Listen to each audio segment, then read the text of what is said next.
इतकेच आहे.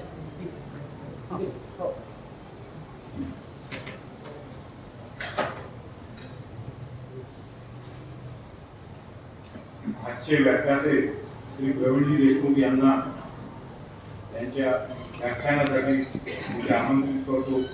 व्याख्यानास सुरुवात करावी अशी मी त्यांना विनंती करतो. मंचावरील सर्व मान्यवरांना विनंती करतो की त्यांनी आपले स्थान मंचासमोर ग्रहण करावे. अध्यक्ष आणि प्रायोजक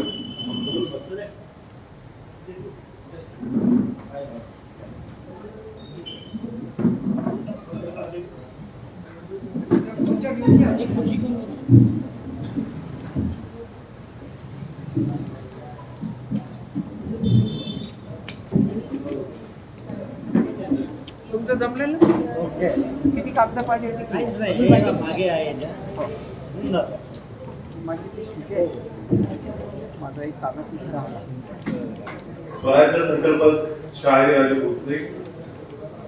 स्वराज्य संकल्पिका राजमाता, राष्ट्रमाता, विश्वमाता, आद्य स्वातंत्र्य देवता माँसाहेब जिजाऊ हे स्वराज्याचं देखणं स्वप्न ज्यांनी लिहिलं केलं प्रत्यक्ष साकार केलं ते गुरुवारी भूषण बहुजन प्रतिपादक छत्रपती शिवाजी महाराज. या स्वराज्याचे दाखलेदारी छत्रपती संभाजी महाराज, छत्रपती राजाराम महाराणी, दादाराणी महाराणी, विसुराणी आणि शिवपुरातल्या तमाम महापुरुषांच्या चरित्र स्मृतींना त्रिवार वंदन करतो.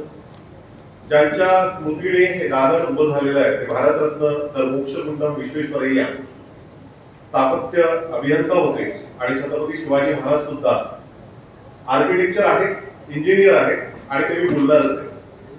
सर मोक्षगुंडम विश्वेश्वरय्या यांच्या सुद्धा चरित्र स्मृतींना त्रिवार वंदन करतो. आजच्या आपल्या कार्यक्रमाचं सन्माननीय प्रज्ञामंच, या प्रज्ञामंचावरती विराजमान आपल्या मंडळाचे सन्माननीय अध्यक्ष आदरणीय अडे साहेब, आजच्या कार्यक्रमाचे प्रायोजक आदरणीय टेंबरे साहेब, आदरणीय देशपांडे साहेब या ठिकाणी आहेत, आदरणीय तिके सर, आपल्या संपूर्ण मंडळातील संपूर्ण कार्यकारिणी मंडळ आणि माझ्या समक्ष उपस्थित छत्रपती शिवरायांच्या छाव्यांनो, माझं भावंडो, माझी जाऊनच्या लाडक्या हिरकण्यांनो, आपला सर्वांना प्रवीणचा सलाम, प्रणाम, नमस्कार. जय जिजाऊ, जय शिवराय. आज हा सुंदर दिवस आहे कारण आज शीख संप्रदायाची स्थापना करणाऱ्या गुरु नानकांची जयंती संबंध भारतात आणि विश्वभरामध्ये साजरी होत आहे. गुरु नानकांच्या जयंतीच्या आपण सर्वांना शुभेच्छा देतो आणि मी माझं भाग्य समजतो की 19 वर्ष झाली आहेत आपल्या व्याख्यानमालेला. 19वं वर्ष आहे. या 19व्या वर्षामध्ये पदार्पण करत असलेल्या व्याख्यानमालेचं पहिलं पुष्प गुंफण्याचं सौभाग्य मला मिळतं आहे. हे मी निश्चितच माझ्याकरता भाग्याची बाब समजतोय. आणि काही स्मृती आहेत आणि त्या स्मृती कळा पुन्हा दाखवून आल्या. 12 वर्षांपूर्वी याच सभादालनामध्ये मी या जन्मावर शतदा प्रेम करावे या विषयावरती व्याख्यान करून गेलेलो होतो आणि तब्बल 12 वर्षानंतर पुन्हा एकदा आपल्या सर्वांच्या समोर अभिव्यक्त होण्याची संधी मला प्राप्त होते आहे. निश्चितच अभिमानाची बाब आहे. आपण सर्व संयोजक मंडळ आपल्या सर्वांचं म्हणजे लहान माणसाने कौतुक करू नये परंतु आपल्या सर्वांचं अभिनंदन करतो याकरता की आपण उल्लेख केला की व्याख्यानमाला ओझ पडत चाललेला आहे, प्रबोधन बंद होत चाललेलं आहे आणि त्यामुळेच वैचारिक खुजे पण समाजाला येते की काय असा प्रश्न निर्माण होतोय समाज व्यवस्थेच्या पुढे. आणि म्हणून 19 वर्ष सातत्याने ही व्याख्यानमाला चालू ठेवणे, तितक्याच उत्साहाने या ठिकाणी श्रोतावर्ग उपस्थित राहणे ही खरंच अभिमानास्पद आणि अभिनंदनास्पद पात्र असणारी ही घटना आहे. आणि म्हणून सर्व संयोजक मंडळाचे आपल्या सर्व सभासदांचे मनापासून अभिनंदन करतो. आज मला या ठिकाणी जो विषय दिलेला आहे, मी काही विषय सुचवले होते देशपांडे सरांना. त्यांनी सांगितलं की छत्रपती शिवाजी महाराजांचा सामाजिक समन्वय या विषयावरती आपलं पहिलं पुष्प गुंफलं जावं. या समन्वय हा जो शब्द आहे मला असं वाटतं की वर्तमान परिप्रेक्षामध्ये हा अधिक महत्वाचा आहे, अधिक रिलेव्हंट आहे. संपूर्ण समाज व्यवस्थेचं एकत्रित भारताचं चित्रण आपल्या डोळ्यासमोर आणताना social crisis, political crisis, economical crisis नव्हे तर ग्रह सुद्धा आपल्या प्रत्येकाच्या कुटुंबामध्ये मोठ्या प्रमाणामध्ये वाढत आहे आणि समन्वयाचा अभाव संपूर्ण समाजामध्ये दिसतोय.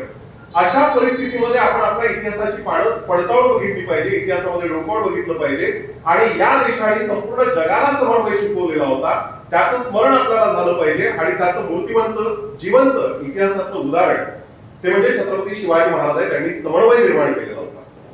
इतिहास का आपण अभ्यासावा, इतिहासामध्ये वारंवार का डोकावून बघावं, तर त्याला कारण आहे. डॉक्टर बाबासाहेब आंबेडकरांचा उल्लेख या ठिकाणी तिके सरांनी केला. बाबासाहेब आंबेडकर नेहमी म्हणायचे की जो कौम अपने इतिहास को भूल जाता है वो कौम अपना इतिहास और वर्तमान नहीं बना सकता. म्हणजे जो समाज स्वतःचा इतिहास विसरतो तो समाज स्वतःचं भविष्य आणि वर्तमान कधीच घडवू शकत नाही. प्रबोधनकार ठाकरे त्यांनी प्रचंड मोठं प्रबोधन केलं, मोठं लेखन केलं. ते त्याही पलीकडे जाऊन असं म्हणायचे, म्हणजे उद्धव बाळासाहेब ठाकरे यांचे आजोबा ते म्हणायचे की एखाद्या समाजाचा इतिहास हा अत्यंत गौरवशाली आहे, तेजपुंज आहे, ओजस्वी आहे, पराक्रमाचा आहे, शौर्याचा आहे. परंतु त्या इतिहासाचे वाहक हे जर करंट आणि नपुसक जन्माला आले तर तो समाज सांस्कृतिक, सामाजिक, राजकीय, आर्थिक गुलामगिरी करता अत्यंत लायबल असतो. आणि म्हणून इतिहासाशी नाळ जोडून ठेवणं अत्यंत गरजेचं आहे. दुर्दैवाने आता येणारी पिढी ही इतिहासापासून विमुख होत चाललेली आहे आणि म्हणून इतिहासामध्ये त्यांना जोडण्याचा प्रयत्न आपण केला पाहिजे. मी इतिहासाच्या संदर्भात एक माझी डेफिनेशन वारंवार सांगत असतो. History is a continuous dialogue between past and present. इतिहास हा भूतकाळ आणि वर्तमान काळ यांच्यामध्ये सातत्याने चालणारा संवाद आहे. हा संवाद जिथे थांबतो तिथे विसंवादाला, अधोगतीला, अधपतनाला आणि समाजाला ग्लानी यायला सुरुवात होती. आणि म्हणून इतिहासामध्ये वारंवार डोकावून बघणं गरजेचं आहे. त्यात छत्रपती शिवाजी महाराजांचा इतिहास आपण प्रचंड भाग्यशाली माणसं की आपला सर्वांचा जन्म या भारतामध्ये झाला. ही पुण्यभूमी आहे, ही पुण्यवंतांची भूमी आहे आणि म्हणून आपल्याला अभिमान वाटायला पाहिजे की ही भूमी कोणाची आहे? ही तथागत गौतम बुद्धांची. ज्या भूमीमध्ये तथागतांचा जन्म झाला, बुद्ध तत्वज्ञान जन्माला आलं आणि बुद्ध तत्वज्ञान जगातल्या अनेक देशांनी स्वीकारलं आणि स्वतःच्या देशाचं पोट कल्याण करून घेतलं. ही भूमी आद्य शंकराचार्यांची आहे, ज्यांनी वेदांत दर्शन संपूर्ण जगाला देण्याचं काम केलं. ही भूमी गुरु नानकांची आहे, ज्यांनी शीख संप्रदायाची, शाक्त धर्माची शिकवण दिली. गुरु नानकांची जन्मदाती ही आमची पुण्यभूमी आहे. सत्य आणि अहिंसेचा मार्ग दाखवणाऱ्या वर्तमान महावीरांचा जन्म सुद्धा याच मातीमध्ये होतो. म्हणून जेव्हा जेव्हा मी संपूर्ण इतिहासाचं अवलोकन करतो तेव्हा असं वाटतं की त्या निर्मिकाला अल्लाह, ईश्वर, परवर, पीर, दिगार, देव, निर्मिक जो कोणी असेल त्याला सुद्धा जेव्हा जेव्हा या पृथ्वीवरती येण्याचा मोह होतो ना तेव्हा म्हणजे कल्पना करा तुम्ही, जीसस क्राइस्ट यांचा ख्रिश्चन धर्म असेल किंवा मोहम्मद पैगंबराचा इस्लाम धर्म असेल, हे दोन प्रमुख धर्म जर सोडले तर बाकी सर्व धर्माचा जन्मदाता, आश्रयदाता, उद्गाता हा माझा भारत आहे. आणि आपल्याकरता अभिमानाची बाब आहे. म्हणजे अकबरांनी सुद्धा छत्रपती शिवाजी महाराजांच्या कालखंडामध्ये त्या अगोदर अकबराने सुद्धा दिने इलाही नावाचा धर्म अफगाणिस्तानामध्ये नाही तो या ठिकाणी निर्माण केला. यहुद्यांना आश्रय देणारा, ज्यूंना आश्रय देणारा, पारशांना आश्रय देणारा, या सर्व धर्म संप्रदायातल्या लोकांना आश्रय देणारा माझा भारत आहे. आणि म्हणून या भारतामध्ये आपण जन्माला आलो. त्या भारताचा अत्यंत गौरवशाली इतिहास आहे. जगात कुठल्याही देशाला नसेल. मेसोपोटोमिया यांची सगळ्यात प्राचीन संस्कृती असं म्हटलं जातं, परंतु त्या देशाला, चीनला सुद्धा, ज्याची संस्कृती चीनची संस्कृती, मेसोपोटोमियाची संस्कृती, इस्रायलची, इजिप्तची संस्कृती आणि भारतीय संस्कृती ही सर्वात प्राचीन संस्कृती असं म्हटलं जातं. जरी जगामध्ये या 3-4 देशांमध्ये सगळ्यात प्राचीन संस्कृती असली तरी प्राचीन इतिहास त्यांच्याकडे आहे. इतिहास हा केवळ आणि केवळ भारताकडे आहे, जो हजारो वर्षांचा इतिहास आहे. आणि त्यातल्या त्यात अनेक धर्मांचा आश्रयदाता, अनेक धर्मांचा जन्मदाता हा माझा भारत आहे. आणि त्या भारतामध्ये आपला जन्म झाला ही अभिमानाची बाब आहे. आणि म्हणजे बघा ना, त्यातल्या त्यात तुम्हाला सर्वांचा जन्म महाराष्ट्रात व्हावा ही त्याहीपेक्षा मोठी अभिमानाची बाब आहे. महाराष्ट्र नुसतं नाव जरी उच्चारलं तरी तुम्हाला सर्वांच्या धर्माचा रक्तप्रवाह सळसळ वाहायला लागतो. एवढं सामर्थ्य या नावामध्ये. मराठ्यांचं राष्ट्र, मरायला पुढे जाणाऱ्या परंतु कधी मागे न हटणाऱ्या अशा लोकांचे राष्ट्र आहे. आणि त्या महाराष्ट्राच्या पुण्यभूमीमध्ये आपला जन्म झाला आहे. कुणाचा आहे बरं महाराष्ट्र? म्हणजे छत्रपती शिवाजी महाराजांचा जन्म असाच होत नाही.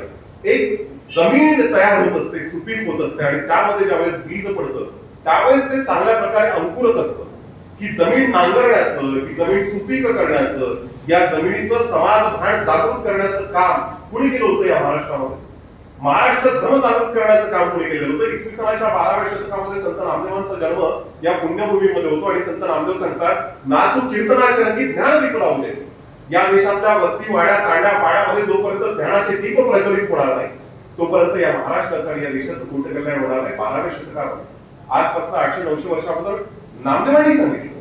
ज्ञानेश्वर माऊलींना जात बहिष्कृत करण्यात आलं, धर्म बहिष्कृत करण्यात आलं, संन्यासाची मुलं म्हणून त्यांना हिणवण्यात आलं. आणि याही उपरांत ज्ञानेश्वर माऊलींनी वयाच्या 16व्या वर्षी अखिल विश्वाच्या कल्याणाचं पसायदान, माझं कल्याण कर, माझ्या कुटुंबाचं कल्याण कर, माझ्या समाजाचं, माझ्या राष्ट्राचं कल्याण कर नव्हे, अखिल विश्वाच्या कल्याणाचं पसायदान ज्ञानेश्वर माऊलींनी आणि वेदांचं तत्वज्ञान, भगवद्गीतेचं तत्वज्ञान 16व्या वर्षी या देशातल्या सर्व जात संप्रदायातल्या लोकांना खुलं करण्याचं काम. म्हणजे ज्ञानेश्वर माऊलींनी पसायदान दिलं, ज्ञानेश्वरीतला आत्मा म्हणजे पसायदान आहे आणि त्या पसायदानामध्ये ज्ञानेश्वर माऊली म्हणतात जे खेळांची व्यंकटी छान तया सत्कर्मी रती वाढ भूता परस्परे जणू मैत्र जीवांची. भूता म्हणजे सगळे चराचर सृष्टीमध्ये जेवढे काही सजीव आहे त्यांच्यामध्ये मैत्रभाव निर्माण झाला पाहिजे आणि म्हणून जगामध्ये सर्वात पहिल्यांदा हे तत्वज्ञान वैश्विक बंधुत्व, वैश्विक कल्याण आणि वैश्विक कुटुंबत्व काय व्यापक संकल्पना आहे. कार्ल मार्क्सच्या अगोदर, सॉक्रेटच्या अगोदर, प्लेटोच्या अगोदर, अरिस्टॉटलच्या अगोदर संपूर्ण विश्वाला एका धाग्यामध्ये बांधण्याचं काम आमच्या ज्ञानेश्वर माऊलींनी केलं आणि ते सुद्धा इतकं हिणवल्या गेल्यानंतर वैश्विक बंधुत्वाचं तत्वज्ञान या मातीमध्ये जन्माला घातलं ज्ञानेश्वर माऊली. आणि म्हणून ज्ञानेश्वर माऊलींचा जन्मदाता असणारा हा माझा महाराष्ट्र अनेक लोक चोखा मेळापर्यंत, गोरबा काका कुंभारांपर्यंत, सावता माळ्यांपर्यंत, रोकडा धर्म सांगणाऱ्या गाडगे महाराजांपर्यंत आणि 16व्या शतकामध्ये जन्माला आल्या जगद्गुरू तुकाराम महाराजांपर्यंत ज्या तुकुकवाणी वेदांचा मूळ अर्थ बहुजनांना समजून सांगण्याकरता गाथा लिहिण्याचं काम केलं. वेदांचा तो अर्थ आमाशीचा खावा या गवायड व्हावा बाहेर माझा तुका जरी सहज बोलतो आणि त्याच्या घरी वेदांत वाहते पाणी गाळून या भेद प्रमाण काय काय लिहिलं तुकोपाणी. तुकोपांचं पूर्ण अभंग तुकोपांच्या गाथा दर्शनशास्त्रातला सर्वात मोठा ग्रंथ आहे आणि त्याच तुकोबांच्या कालखंडामध्ये छत्रपती शिवाजी महाराजांचा जन्म म्हणून हा महाराष्ट्र कुणाचा आहे. नामदेवापासून तो तुकोबा रायणपर्यंत या सर्व संतांनी भूमी नांगरलेली आहे आणि काही पलीकडे जाऊन हा महाराष्ट्र कुणाचा, मासाहेब जिजाऊंचा. शिवाजी असा जन्माला येत नाही. जी वाशी खेळावं लागतं तेव्हा कुठे शिवाजी जन्माला येतो आणि आपण किती भाग्यवान माणसं. मासाहेब जिजाऊंचा जन्म या विदर्भाच्या पुण्यभूमीमध्ये झाला. लखुजी जाधवांची कन्या सिंदखेड आपल्या यवतमाळ जिल्ह्याला लागून असलेलं बुलढाणा आणि त्यामध्ये सिंदखेड नावाचं गाव आणि त्या ठिकाणी लखुजी जाधवाच्या घरामध्ये मासाहेब जिजाऊंचा जन्म होतो आणि यवनांकडनं होणाऱ्या अत्याचाराला आदिलशाही आणि निजामशाही मोठ्या प्रमाणामध्ये एक्सप्लॉइट करताय, शोषण करताय. माझ्या सासरच्या मंडळीचं शोषण करताय, माझ्या माहेरच्या मंडळीचं शोषण करताय. माझं माहेर आणि माझं सासर या उभयतांमध्ये वाद निर्माण करून एकीकडे माझा धीर मारला जातोय, दुसरीकडे माझा दत्ताजी माझा भाऊ मारला जातोय. ही सगळं डोळ्यांनी बघितलेलं मासाहेबांनी आणि त्याच वेळेस संकल्प केला मासाहेबांनी की मला स्वराज्य निर्माण करणारा पुत्र माझ्या गर्भात जन्माला आणायचा. पण कुठल्याही गर्भात असा पुत्र जन्माला येत नाही, त्याकरता हिरण्य गर्भ लागतो. तशी स्वप्न बघावी लागतात आणि म्हणून महाराष्ट्रावर फिरत असताना एक गोष्ट वारंवार सांगतो की जगाच्या इतिहासाची पूर्ण पानं पडताळून बघा आणि एक माय, एक आई मला अशी दाखवा जी आई स्वतःहून स्वतःच्या मुलाला मृत्यूच्या दाढेमध्ये ढकलते. कल्पना करा त्या महासाहेबांचा हा भारत आहे, हा महाराष्ट्र आहे. म्हणजे ज्या जिजाऊ महासाहेब म्हणतायत की या महाराष्ट्रामध्ये, या भारतामध्ये आदिलशाही, निजामशाही, कुतुबशाही, बरीशाही, मुघल, पोर्तुगीज, स्पेन, डच, इंग्रज या तमाम पातशाह्या राज्य करतायत आणि या पातशाह्यांच्या विरोधामध्ये उभं राहण्याकरता माझ्या पोटात तसा गर्व जन्माला आला पाहिजे. सोपे आपण गप्पा फार करतो दूरचित्र वाहिन्यांवरती वेगवेगळ्या प्रकारचे क्रायसिस पाहताना, आपण बातम्या पाहताना आपल्याला असं वाटतं असं व्हायला नको, तसं व्हायला नको, कोणीतरी समाज बदलवला पाहिजे, राजकारण गरीबचं झालं पाहिजे, ते बदलवलं पाहिजे. परंतु प्रत्यक्ष माझा मुलगा या रणमैदानामध्ये उतरला पाहिजे अशा प्रकारची अभिलाषा कुठल्याच प्रकारची माता बघत नाही आणि ते स्वप्न महासाहेबांनी बघितलं. तलवारीच्या धारेचं, तलवारीच्या पातेचं पाणी पिण्याचं स्वप्न ज्या महासाहेबांना पडायचं. म्हणजे महासाहेबांना ज्यावेळी डोळ्या लागतात ना, अलीकडे मुलींना डोळ्या लागतात. म्हणजे आमच्या आईला चिंचा बोरं आणि राखड खायचे डोळ्या लागायचे. आताच्या मुलींना पाणीपुरी आणि काय काय खायचे डोळे लागतात.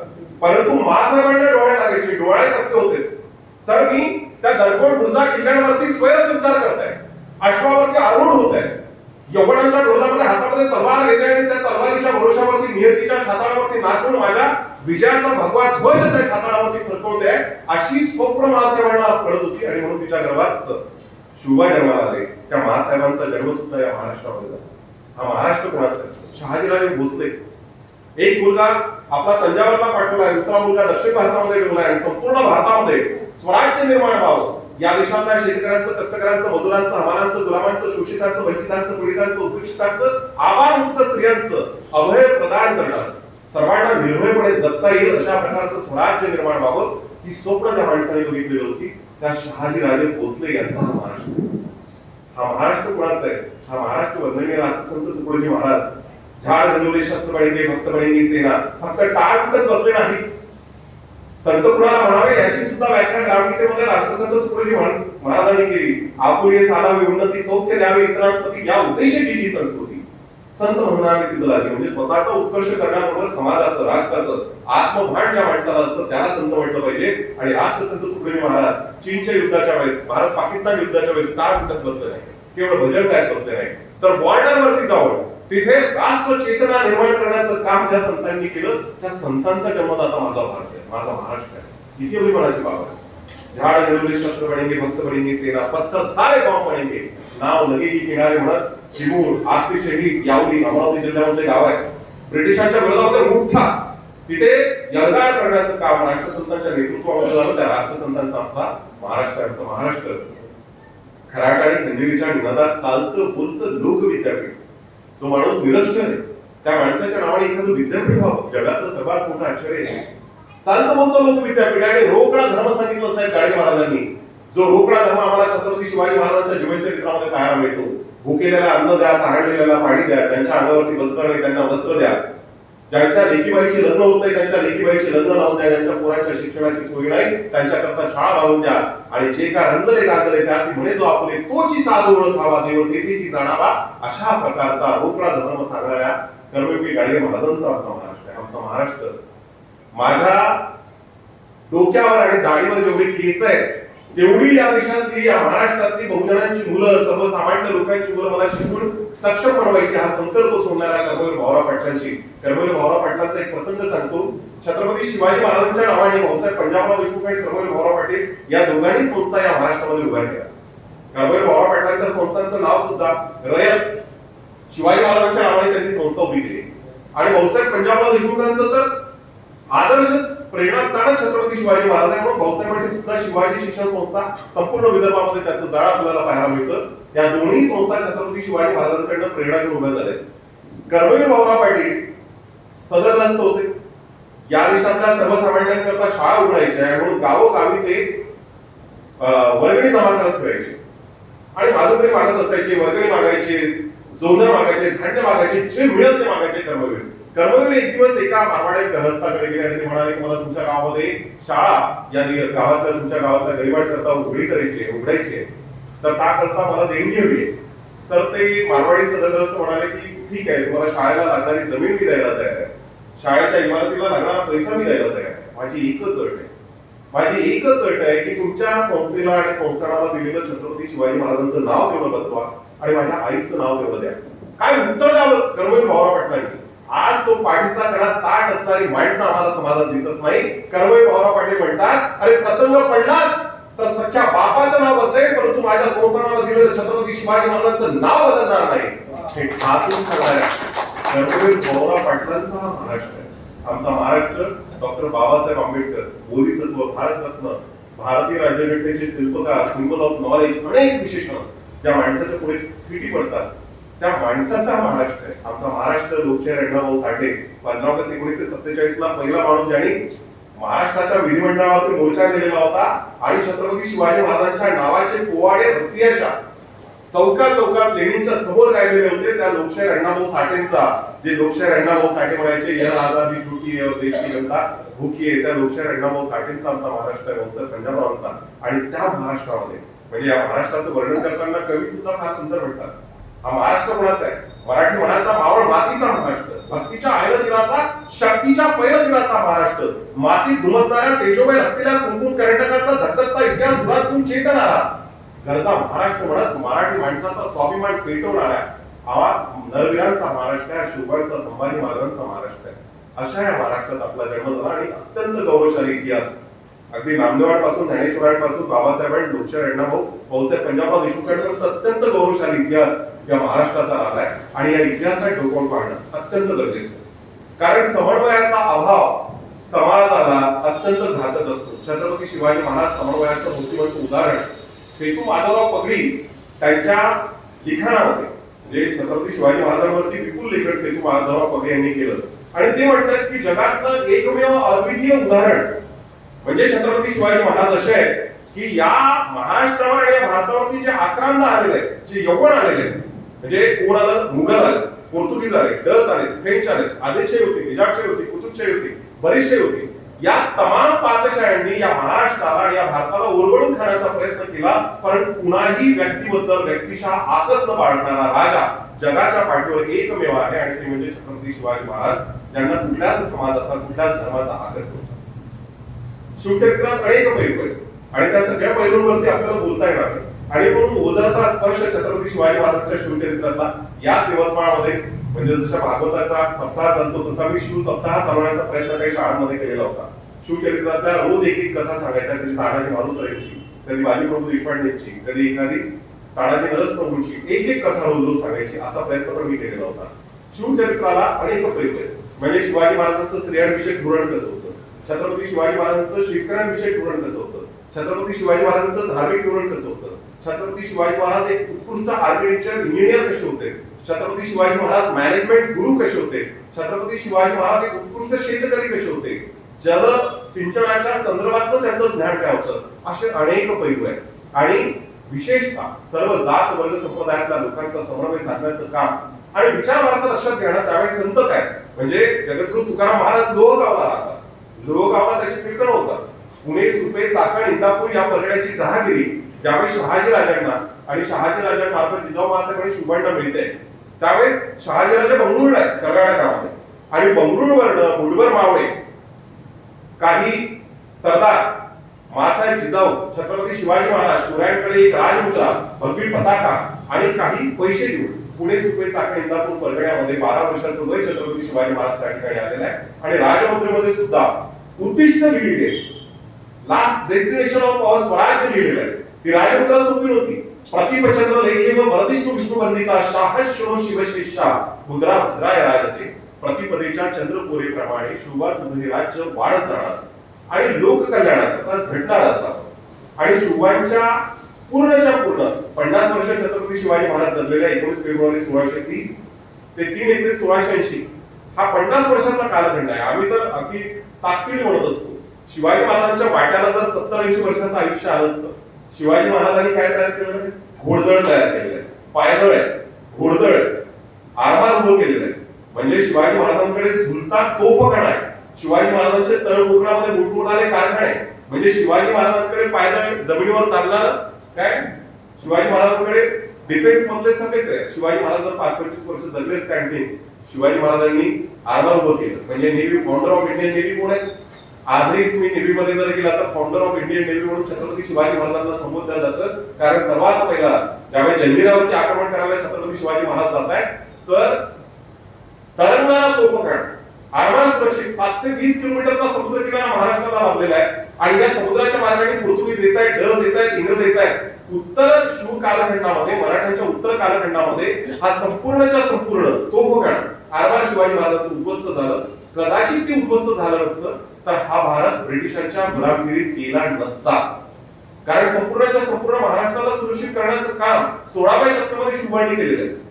आणि तरंगता तोफखाना निर्माण केलेला होता छत्रपती शिवाजी महाराजांनी. शिवाजी महाराज 5-25 वर्ष आणखी जगले असते तर कल्पना करा, शिवाजी महाराजांकडे एवढं द्रष्टेपण होतं, काळाच्या पलीकडे बघण्याचं इतकं ज्ञान होतं की शिवाजी महाराजांनी आरमार, घोडदळ, पायदळ, शिवाजी महाराज आणखी जगले असते तर राईट बंधूंच्या अगोदर कदाचित राफेल सारखं विमान सुद्धा त्याच काळ ठेवण्यास घातलेलं होतं. एवढी कल्पकता माझ्या राजांकडे, एवढी कल्पकता माझ्या राजांकडे होती. आणि म्हणून ती राजमुद्रा घेऊन छत्रपती शिवाजी महाराज आले. आणि शिवाजी महाराजांच्या स्वराज्याचा एकच जाहीरनामा आहे. अलीकडचे जाहीरनामे, अलीकडचे वचननामे, दर 5 वर्षांनी देणारे वचननामे, अशी वचननामे नव्हते की नाही हे निवडणुका जिंकण्याकरता दिलेलं एक आश्वासन आहे, ते मोठं आश्वासन आहे. अजितदादा परवा बोलले, मला राजकीय टिप्पणी करायची नाही, परंतु आताचे वचननामे, आताचे जाहीरनामे आहे. शुभाचा एकच वचननामा, एकच जाहीरनामा, रयते पोटास लावण्या, एकच वचननामा. आणि त्या वचननाम्याला अगदी 3 एप्रिल 1680 पर्यंत आणि त्यांच्या मृत्यू पश्चात सगळ्याच्या सगळ्या वारसांनी हा वचननामा अगदी काळजात जपला आणि प्रचंड पराक्रमाने जोपासला सुद्धा. आणि म्हणून छत्रपती शिवाजी महाराजांचं महत्व अनन्यसाधारण आहे. शिवाजी महाराज ज्यावेळेस पुण्यामध्ये आले, पुणे, सुपे, चाकणे, इंदापूर परगण्यामध्ये ज्यावेळेस ते वास्तव्याला होते, आणि शिवाजी महाराजांच्या पुण्याच्या बाजूला लोहगाव नावाचं गाव आहे, देऊला तुकोबांचा जन्म झालेला आहे. आणि तुकोबांची कीर्तनं चालायची. कीर्तनं नव्हती, ती कॅडर कॅम्प होती, कॅडर कॅम्प. जगद्गुरु तुकाराम महाराजांनी जी गाथा लिहिलेली आहे त्या गाथेमध्ये पायकीचे अभंग लिहिलेले आहेत. पायकीचे विशिष्ट म्हणजे स्पेशल मावळे कसे असावे त्यासाठी पायकीचे अभंग लिहिले. ऐसे जयाचे पायक बळी असो नायक त्रैलोक्यास. कोण म्हणतंय? तुकोबा. निष्ठावंत पायी ज्यांच्याकडे असतो तो त्रैलोक्याचा स्वामी होण्याचं सामर्थ्य त्याच्यामध्ये असतं. आणि या तुकोबांचं कीर्तन ऐकण्याकरता मासाहेब जायचे, शुभा जायचे. आणि तुकोबांच्या अभंगात कधीतरी निघायचं, ब्राह्मण क्षत्रिय वैश्य शूद्र चांडाळ सकलांचे अधिकार बाळ नारी नर आणि करुणी पेशा. काय म्हणतात तुकोबा की स्वराज्य निर्माण करण्याच्या कामामध्ये सगळ्यांनी एकत्र यावं. 18 पगड जात समूहातल्या लोकांनी एकत्र आलं पाहिजे. यांना सोबत घेऊन या 12 मावळ्यामध्ये तू स्वराज्य निर्माण केलं पाहिजे. आणि म्हणून ब्राह्मण क्षत्रिय वैश्य शूद्र चांडणार सकलांचे अधिकार बाळ नारी नर आणि करुणी वैश्य. तुकोबांनी हे सगळं ऐकलेलं आणि म्हणून तुकोबांचा स्वराज्य आपल्या छत्रपती शिवाजी महाराजांचं स्वराज्य ज्यावेळेस उभं होत आहे. शिवाजी महाराजांचे बाल सवंगडी कोण आहे? म्हणजे शिवाजी महाराजांच्या सगळ्या सवंगड्यांचं नाव जर आपण बघितलं, प्रतापराव गुजरात पासून तानाजी मालुसरे पासून येसाजी कंकण पासून बाळाजी नरस प्रभू पासून सगळीच्या सगळी ही सगळी नावं सगळ्या जात संप्रदायाला रिप्रेझेंट करणारी आहेत. रामोशी समाजाचा बहिर्जी नाईक असेल, शेवणी समाजाचे लोक असेल, नायनाथ महाराजांना महार किल्लेदार बनवतात शिवाजी महाराज. मात्र महार ढोर चावार या सगळ्या जातीतल्या लोकांना हक्क आणि अधिकार प्रदान करण्याचं काम शिवबांनी. शिवबा समन्वयाचा धागा का म्हटलं? समन्वय या ठिकाणी काय शब्द आहे? शिवबा हा पहिला मध्ययुगीन भारतातला माणूस आहे की ज्यांनी वतन पहिल्यांदा खर्च केली.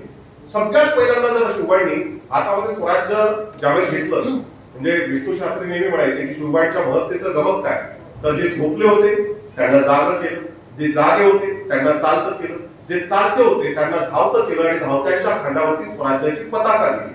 शिवबांनी या सर्वांना स्वराज्याची पताका कोणाच्या हातावरती दिली? तर 18 पगड जात समूहातल्या लोकांची on the basis of merit, not on the basis of caste, not on the basis of religion. कुठल्याही जात संप्रदायात जन्माला आला, कुठल्याही धर्म संप्रदायात जन्माला आला म्हणून त्याच्या संदर्भात दुजाभाव करण्याचं एकही उदाहरण शिव कालखंडामध्ये आपल्याला दिसत नाही.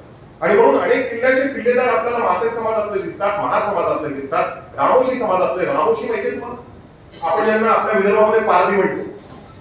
जन्मतः त्यांच्या मस्तकावरती ठप्पा लागलेला आहे की चोर आहेत, ते दारू खेळतात. अशाच प्रकारे बीड रामोशी समाज पश्चिम महाराष्ट्रामध्ये त्यांच्या डोक्यावरती सुद्धा तशाच प्रकारचं लांछन होतं. पण त्या रामोशी समाजाकडे गुण आहे, सुप्त गुण आहे. म्हणजे रामोशी समाजाचे बहिर्जी नाईक आयबी चीफ आहे. छत्रपती शिवाजी महाराजांकडे जे ताकदीचं इंटेलिजन्स ब्युरो आहे, तुम्हाला कल्पना म्हणजे ते विस्तृत विश्लेषण करण्याकरता वेळ नाही, पण सुरतेवरती 2दा स्वारी केली शिवाजी महाराजांनी. आणि बहिर्जी नाईक त्या ठिकाणी मुक्काम होते. हेनरी ऑक्झेंटननी हे सगळं लिहिलेलं आहे.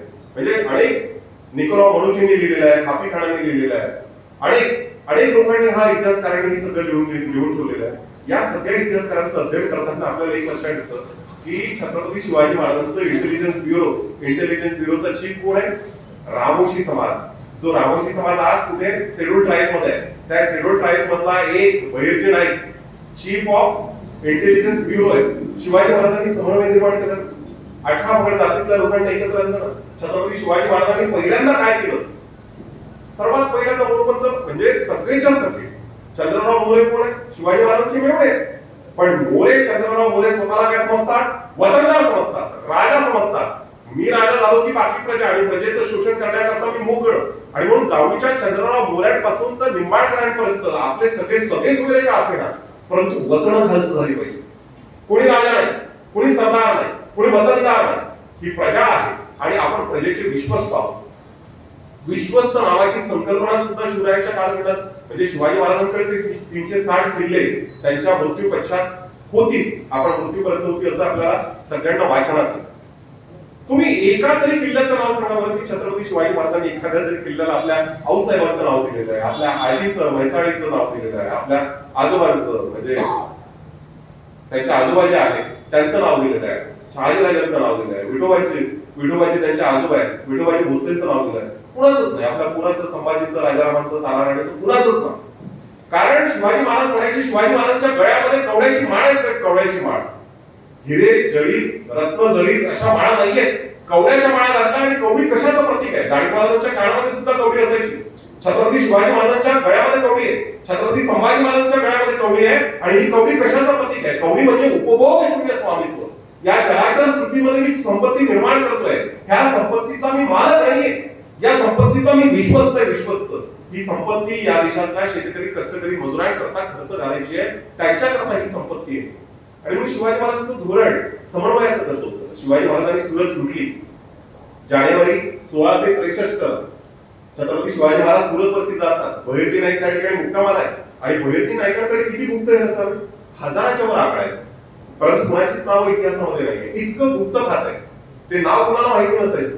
रामोशी समाजामध्ये काय गुण आहे, पारधी समाजामध्ये काय गुण आहे, हे महाराजांनी सर्वात पहिल्यांदा 400 वर्षांपूर्वी ओळखलो की यांना वेगवेगळ्या पक्षांची प्राण्यांची आवाज काढता येतात. त्यांना करपल्लवी येते. करपल्लवी म्हणजे बोटांवरती चालणारी भाषा, इशाऱ्यांवरती चालणारी भाषा. हे महाराजांनी ओळखलेलं होतं आणि म्हणून हे गुप्तहेर म्हणून अत्यंत ताकदीची लोक आहेत आपल्याकडे. ही कामे करू शकतात. रामोशी समाजातल्या लोकांना उचललंय. तानाजी मालुसरे बहुजन समाजाचं नेतृत्व करतोय. इसाजी कंक त्यावेळेस गोवळकोंड्याच्या कुतुबशहाकडे छत्रपती शिवाजी महाराज गेले. काय प्रसंग आहेत राव. ते प्रसंग सांगण्याकरता, रंजक इतिहास सांगण्याकरता मी या ठिकाणी उभा नाही आहे. परंतु कुतुबशहा गोवळकोंड्याचा ज्यावेळेस म्हणतोय, शिवबा तुमच्याकडे मावळे आहेत पण आमच्याकडे हत्ती आहेत, अश्व आहेत. तुमच्याकडे किती हत्ती आहेत? महाराज लक्षात येतं कुतुबशहा आपल्याला उपहासाने म्हणतोय की आमच्याकडे एवढी मोठी गजशाळा आहे, आमच्याकडे एवढी मोठी अश्वशाळा आहे. तुमच्याकडे किती गज आहे? तुमच्याकडे किती हत्ती आहेत? तर छत्रपती शिवाजी महाराज म्हणतायत की माझ्या स्वराज्यामध्ये हत्ती नाही आहेत. महाराजांकडे हत्ती नव्हतेच, कारण महाराजांनी जाणीवपूर्वक हत्ती जोपासले नाही. फक्त 6 जून 1674 ला शिवाजी महाराजांचा रायगडावरती ज्यावेळेस राज्याभिषेक झाला त्यावेळेस तिथे हत्ती होते. आजही लोकांना, अभ्यास करणाऱ्या लोकांना प्रश्न पडतो, रायगडावरती म्हणजे ज्या रायगडाचा उल्लेख करताना इतिहासकार असं म्हणतात की रायगडावरती फक्त वाऱ्याला वरती जाता येतं आणि पाण्याला खाली येता येतं, माणसं वरती जाऊ शकत नाही. त्या ठिकाणी हत्ती कसा केला असेल? तर छत्रपती शिवाजी महाराज तो एक वेगळा इतिहास आहे. शिवाजी महाराजांच्या रायगडावरती हत्ती होती राज्याभिषेकाच्या वेळेस आणि ते कसे नेले होते सुंदर इतिहास आहे. परंतु ज्यावेळेस कुतुबशहाने हैदराबादला छत्रपती शिवाजी महाराज दक्षिण दिग्विजयाला गेलेले आहेत आणि त्यावेळेस त्यांना प्रश्न विचारला गोवळकोंड्याला की तुमच्याकडे किती हत्ती आहे? महाराज म्हणतात माझ्याकडे हत्ती नाही आहे, पण तुमच्या एकेका हत्तीला भारी ठरेल असा एक मावळा मात्र माझ्याकडे हजारो आहे. हजारो मावळा आहे. मग कुतुबशहा म्हणतो काय बोलताय तुम्ही? आमच्या हत्तीला भारी ठरेल अशा मावळा आहेत? होय, कुठल्याही मावळ्याला तुम्ही हात मारा, तुमच्या हत्तीसोबत 2-2 हात आणि द्वंद करायला माझा कुठलाही मावळा तयार आहे.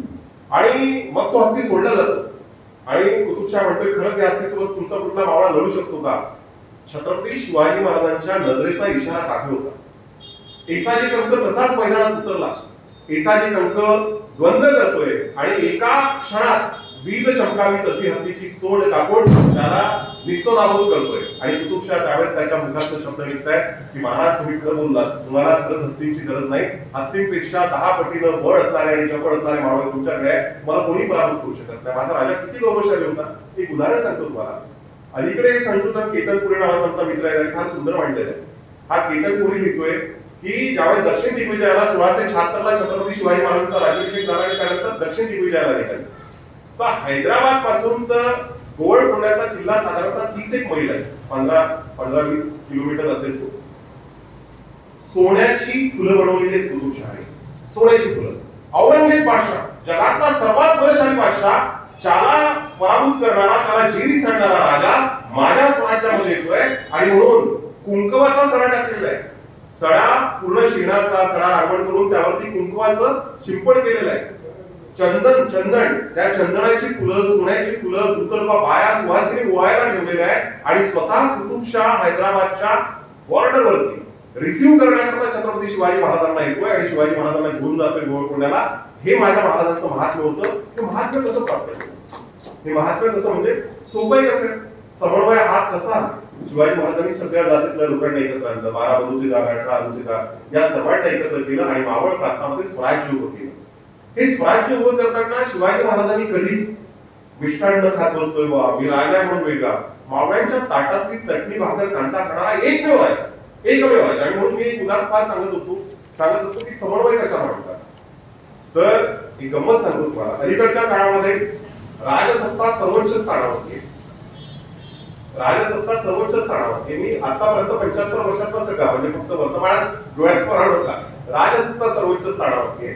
त्याच्यानंतर दुसऱ्या पायरीवरती कोण बसलेला आहे? या देशातले कॉर्पोरेट म्हणजे जेवढे काही मोठे भांडवलदार आहेत सगळे सगळे जेवढे काही कॅपिटलिस्ट आहेत ते देशाला नियंत्रित करतायत, आर्थिक नाड्या नियंत्रित करतायत.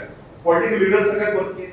सेकंड पायरीवरती कोण बसलेले आहे? स्क्वेअरवरती बसलेले आहे या देशातले कॅपिटलिस्ट बसलेले आहे. तिसऱ्या पायरीवरती कोण बसलेले आहे माहितीये? या देशातले सगळे बुवा बापू. तुम्हाला नवल वाटेल करोडो रुपयाच्या प्रॉपर्टी आहे लोकांच्या आणि ते सुद्धा मोठे इन्फ्लुएन्सर आहेत.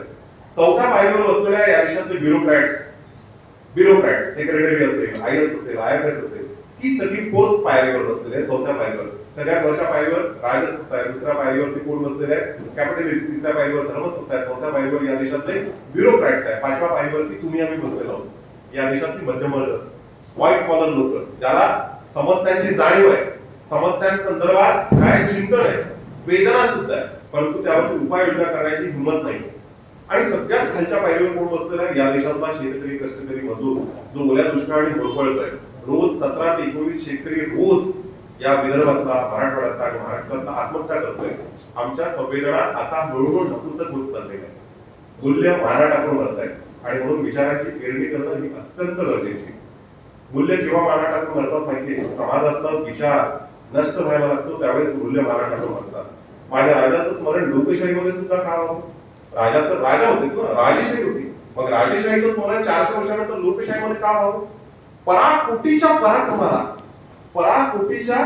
पराक्रमाला तितक्याच पराकोटीची संवेदनशीलता, सहृदयता, सृजनशीलता, जगाच्या पाठीवर असलेला एकमेव राजा, पराकोटीच्या पराक्रमाला पराकोटीची संवेदनशीलता असलेला जगाच्या पाठीवरचा एकमेव राजा म्हणजे छत्रपती शिवाजी महाराज आहे. आणि म्हणून मला माझ्या राजाचं स्मरण होतं.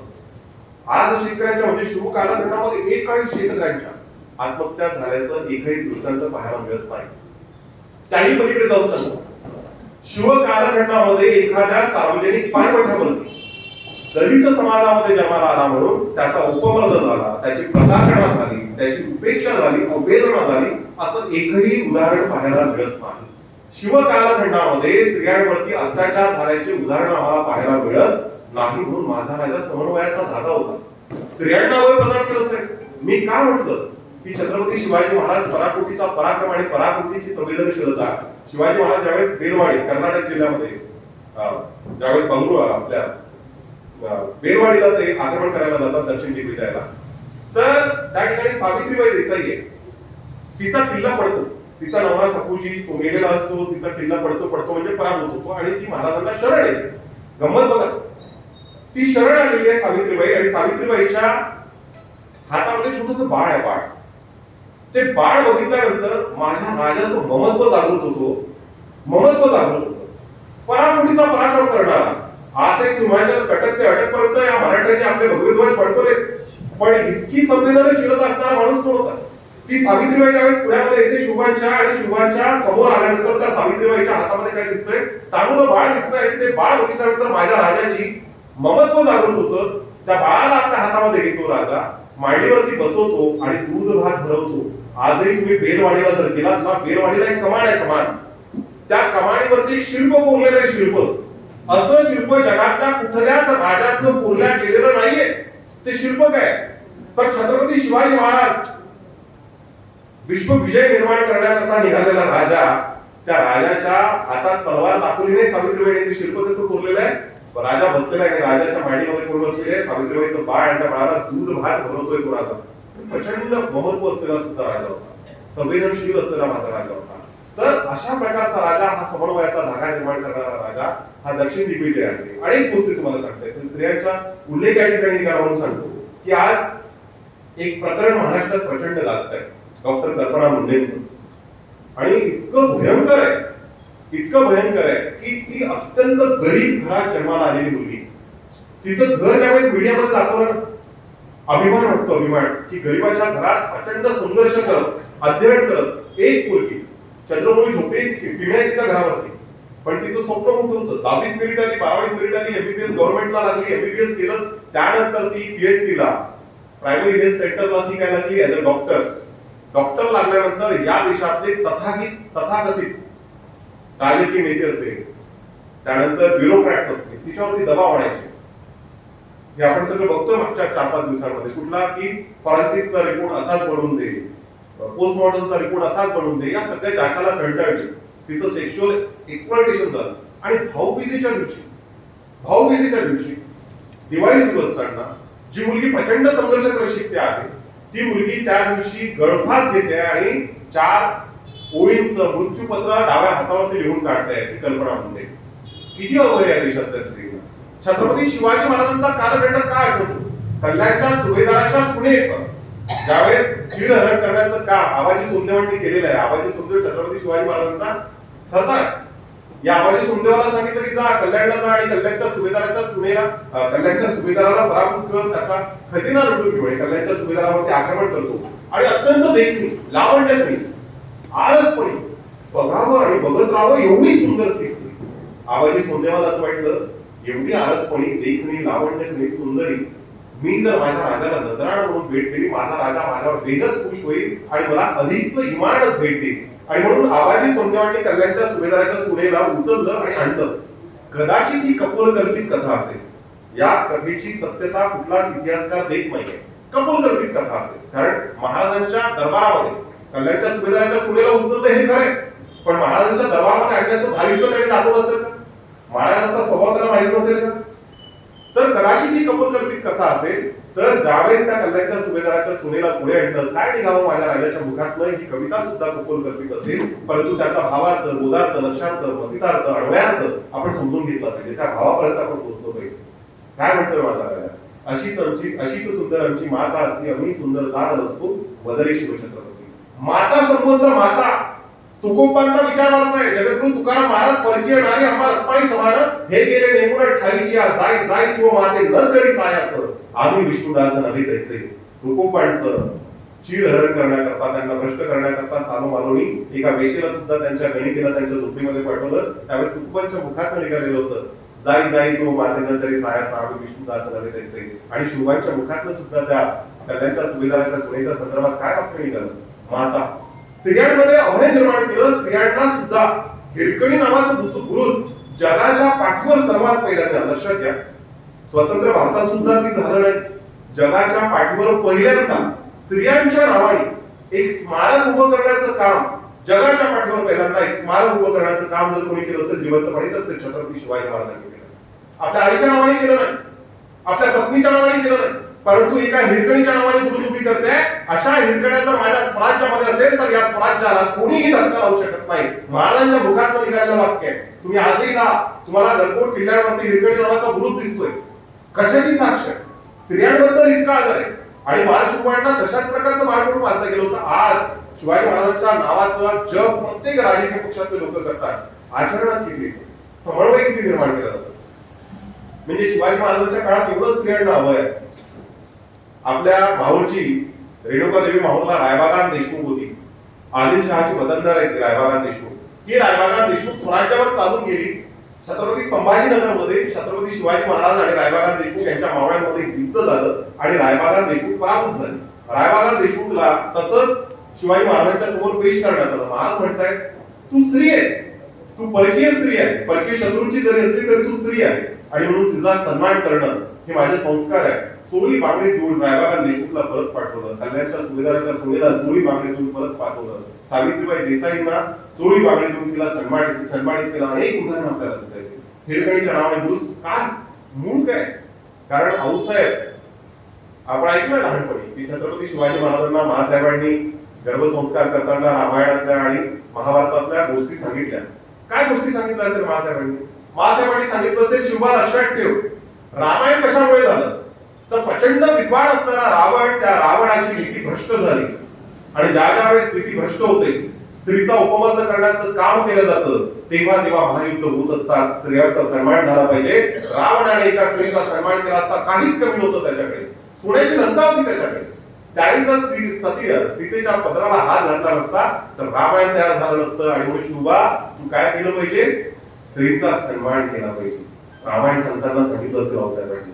महाभारत संतांना सांगितलं असेल की शिवा लक्षात ठेव, कौरवांकडे सगळं होतं, पांडवांकडे काहीच नव्हतं, परंतु कौरवांना पराभूत का व्हावं लागलं? कारण कौरवांची सुद्धा नीती भ्रष्ट झालेली होती. त्यांनी सुद्धा भरभय सभेमध्ये द्रौपदीचं वस्त्रहरण करण्याचं काम केलेलं होतं आणि म्हणून कौरवांना संपूर्ण साम्राज्य गमवावं लागलं. हे लक्षात ठेव शिवा. आणि काय ताकदीचा प्रसंग आहे.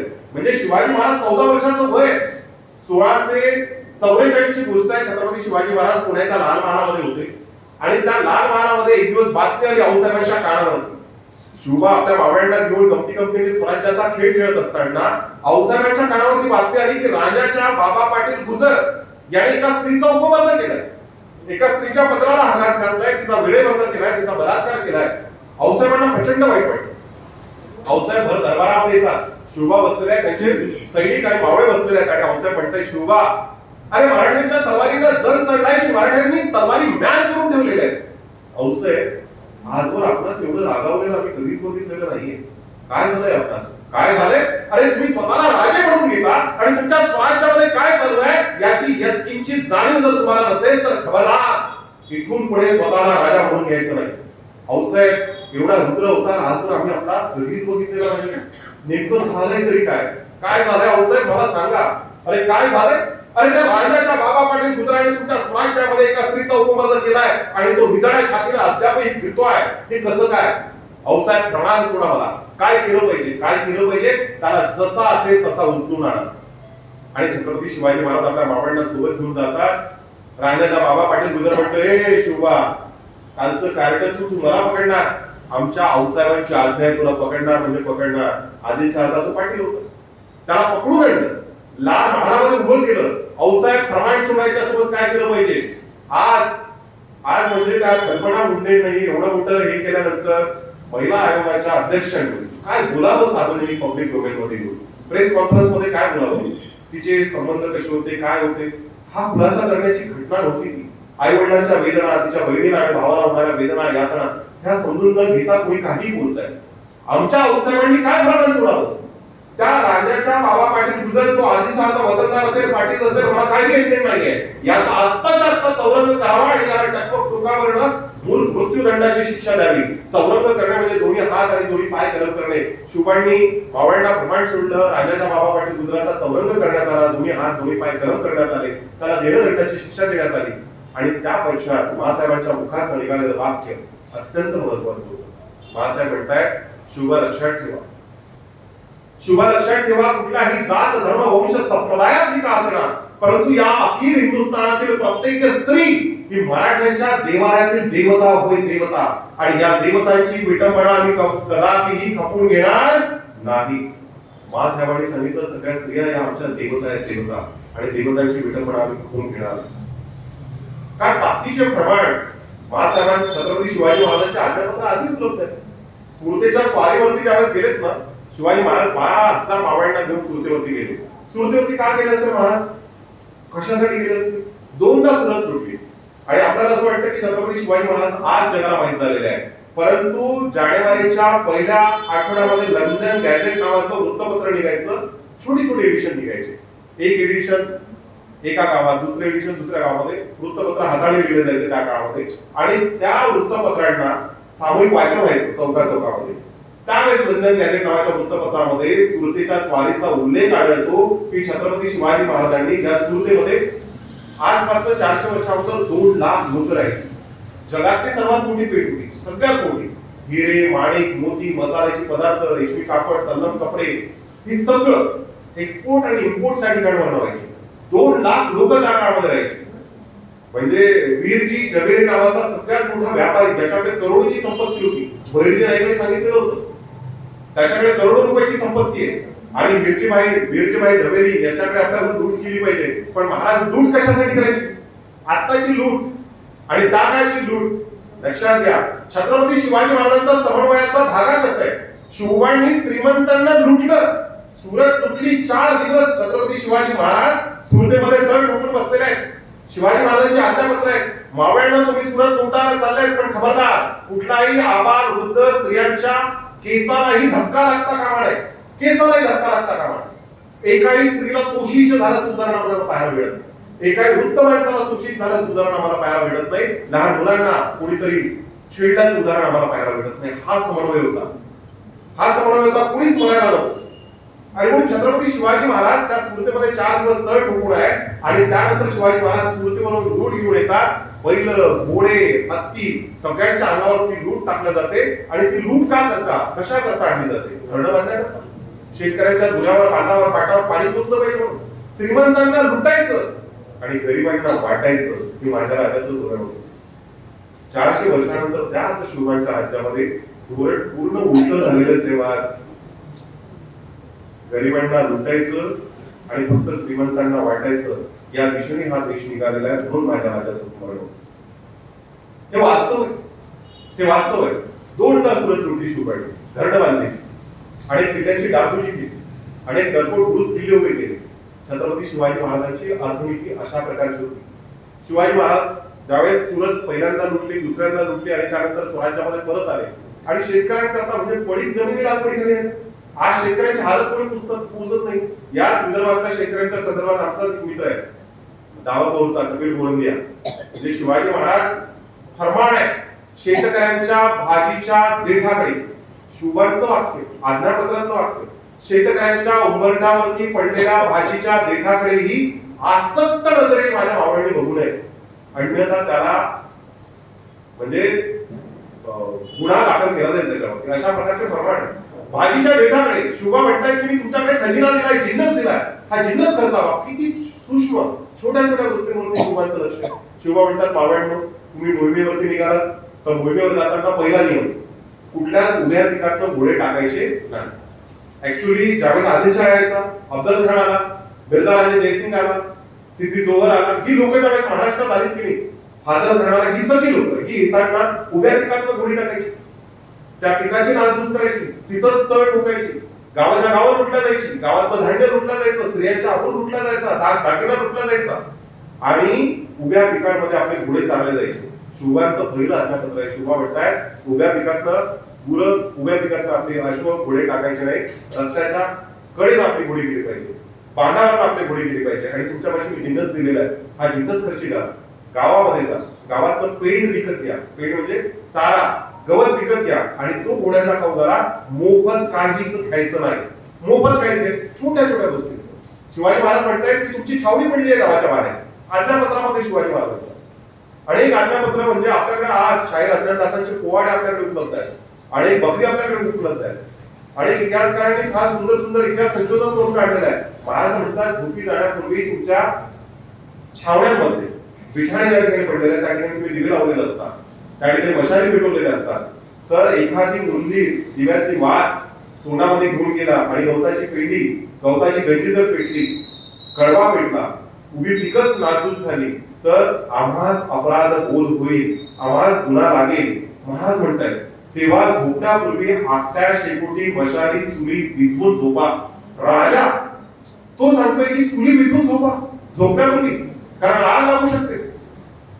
कोणाचाच खजिना फुकट म्हणजे शेतकऱ्यांकडनं फुकट काही घेऊ नका, उभ्या पिकातनं घोडी टाकू नका. एवढ्या छोट्या छोट्या गोष्टींच्या बाबत लक्ष असणारा माझा राजा हे पण प्रमाण सोडतो की वड, पिंपळ, फणस, आंबा ही झाडं होण्याकरता शेकडो वर्ष लागतात, मोठी होण्याकरता दशकं लागतात आणि म्हणून या झाडांना सुद्धा तुळशी द्यायची नाही, ही झाड पण तोडायची नाही. त्याही पलीकडे जाऊन छत्रपती शिवाजी महाराज धार्मिक समन्वय बघा ना. आणि त्या शेतकऱ्यांच्या संदर्भात लक्ष असणारा माझा राजा ज्यावेळी शिवाजी महाराजांच्या कालखंडामध्ये दुष्काळ पडलेला आहे. तुम्हाला माहिती आहे जगातली सर्वात पहिली कर्जमाफी कोणी दिली? जगातली सर्वात पहिली. मी महाराष्ट्रातली आणि भारतातली म्हणत नाही, जगातली सर्वात पहिली कर्जमाफी दिली आहे जगद्गुरु तुकाराम महाराजांनी.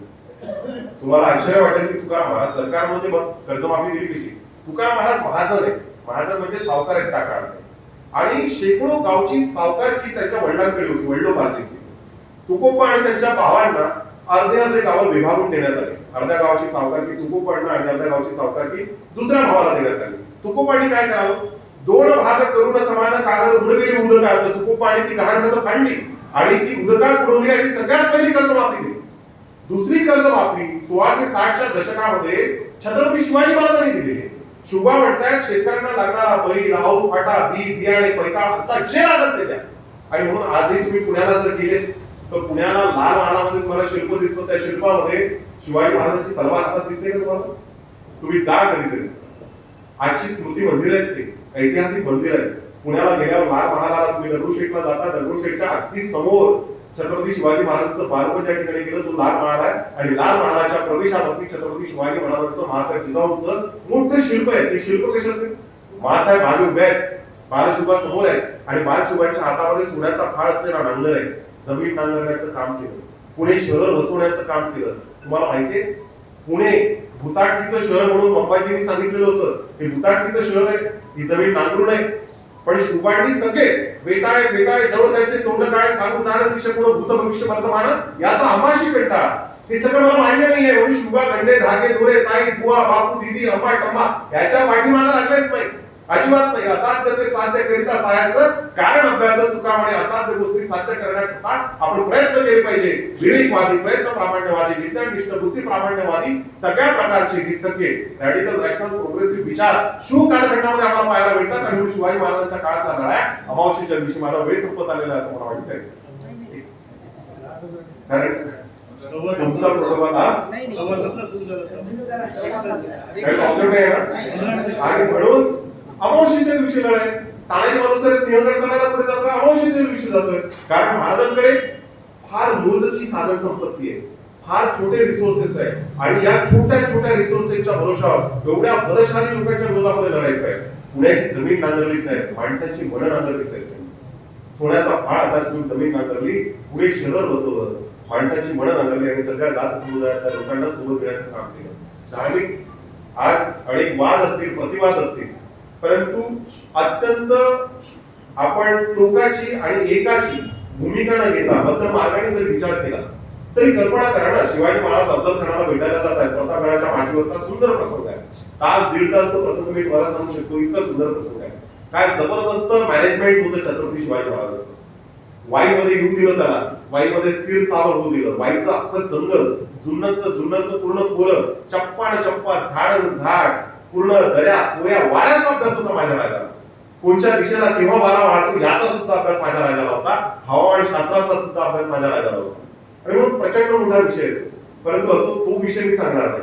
त्या वाईच्या खोऱ्यामध्ये काय येऊ दिलं, काय योजना होती माझ्या राजाची, काय प्लॅनिंग होतं. आणि वाईच्या खोऱ्यामध्ये अफजल खान आल्यानंतर पंतांची वकील, छत्रपती शिवाजी महाराजांचे वकील आहेत, या पंतांची वकिलांच्या मार्फत पत्र पाठवलं जातं अफजल खानाला की जहांपनाह आप हमें हमारे अब्बू समान हो और हम आपसे बहुत डरते हैं, इसलिए हम आपको शरण आने के लिए तैयार है. गरीबी गाव आहे. आणि अफजल खानाला बरोबर ट्रॅप मध्ये अडकवलं जातं. ते सगळं सांगत नाही, पण ट्रॅप मध्ये अडकवल्यानंतर प्रतापगडाच्या माचीवरती आणलं जातं. आणि प्रतापगडाच्या माचीवरती आणल्यानंतर अफजल खानाचा पुतळा बाहेर काढला जातो. अफजल खानाला त्या ठिकाणी मारून टाकलं जातं. स्वराज्यावरती आलेलं सर्वात मोठं संकट होतं ते. पण अफजल खानाला मारायला जाताना शिवाजी महाराज कुठल्या जातीचे आहेत, पण शिवाजी महाराज सोबत जी 10 अंगरक्षक आहेत, 10 शिवाजी महाराजांची 10 अंगरक्षक आहेत, पंताजी वकील आहेत. अफजल खानासोबत सय्यद बंडा आणि त्याची 10 अंगरक्षक आहेत आणि त्यांचा कृष्णाजी भास्कर हा एक वकील आहे. कृष्णाजी भास्कर कुलकर्णी, पंताजी वकील हे दोन्ही वकील, छत्रपती शिवाजी महाराज आणि 10 अंगरक्षक. काही अंगरक्षक शामियानाच्या बाहेर, काही अंगरक्षक 2 अंगरक्षक आतमध्ये.